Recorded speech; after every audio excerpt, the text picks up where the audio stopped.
Mr. Chairman. I'd love to get into the GAO report on the what we now call the polar security cutters. I think I'm going to like that name.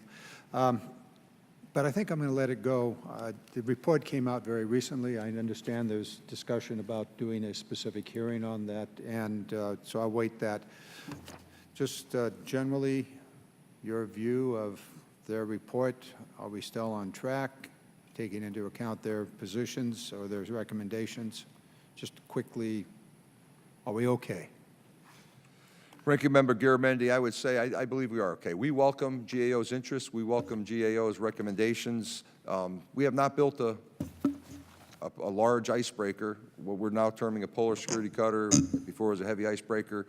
Polar security cutter, I think, is a little bit adaptive to the nature of the work. It's a competitive space. I mentioned SecDef before, talking about, cooperating where we can, compete where we must. I think the Arctic's a competitive space, sir. I believe we are in a good place. The technical inputs have come in here in August. We're looking at those. Cost inputs will come in November. This is an ongoing dialogue. Because it's a void there for decades when we haven't built this type of ship, we need to continually enhance our knowledge. I mentioned earlier in my comments and one of the questions about working through this integrated project office with the Navy. The Navy builds more big ships. This is going to be a large ship. This is going to be a big acquisition. So we're deriving benefit from the Navy's interest, the SecNav's interest. I think that does drive down cost, schedule, performance risk. 2023 is aggressive. My predecessor said, we're behind. I've coined the phrase 631, a minimum of 6 icebreakers, a minimum of 3 being heavy polar security cutters, and the 1 is 1 now. We're chasing this space, this need in the Arctic. You've answered my question. You're on it. We're on it, sir. We'll have a hearing in due course here, and we'll get into it in significant detail. There's another set of ships that we've not built for a long time, program currently called Inland Waterways Western Rivers Tenders, which we're now going to call Waterway Commerce Cutters, which is a much better name. We've appropriated $1.1 million to get started on this program. There's $5 million in the upcoming fiscal 2019 budget. Where are we with this? I understand the captain that was responsible for the program has moved on to other tasks or retired. It's a priority.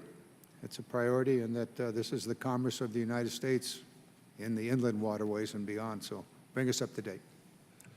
Ranking Member Garamendi, thanks for that question. The Waterways Commerce Cutter is going to get after replacing a fleet of 35, kind of a hodgepodge, small river tenders, 75 feet pushing barges, 160-foot construction tenders, a wide range of vessels. We're excited about that. And one piece you left out was actually the 2018 omnibus injected $25 million additional dollars on top of the 1.1. So we got $26.1 million last year. That signals loud and clear to me that the Congress is interested in this vessel. It ties to that $4.6 trillion economic engine annually on our waterways. So we're on this. So we're in the acquire phase of the acquisition. We're looking and talking to the Army Corps, other users about what technologies we can pull forward. We recognize the desire to do this expediently. I've got ships in that class, or those classes, that are 72 years old. The Smilax is the queen of the fleet. 72 years old. The average age of that fleet is 5 decades plus, 50-plus years.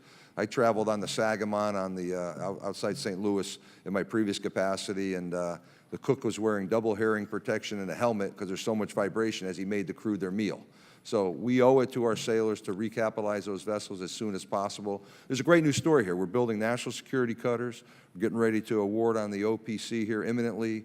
Fast response cutters, polar security cutters, waterways commerce cutters. We have not been in this position before, sir, but your signal, your interest in this is absolutely clear on me.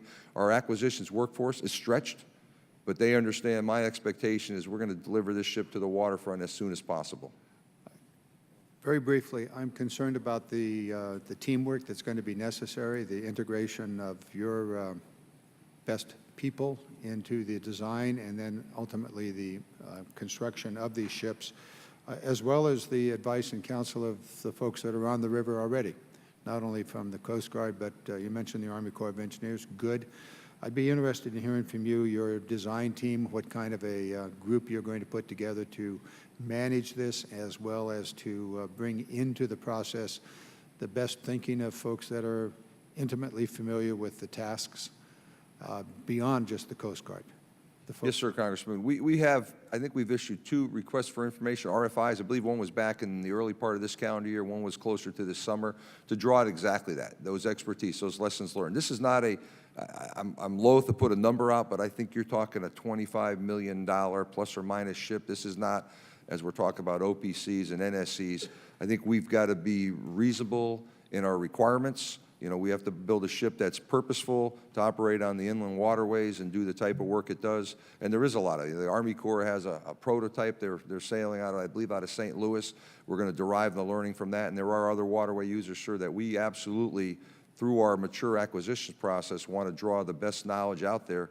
And we want to get after this. And to do that quickly, that's by looking and, you know, drawing from others that are experts in this field.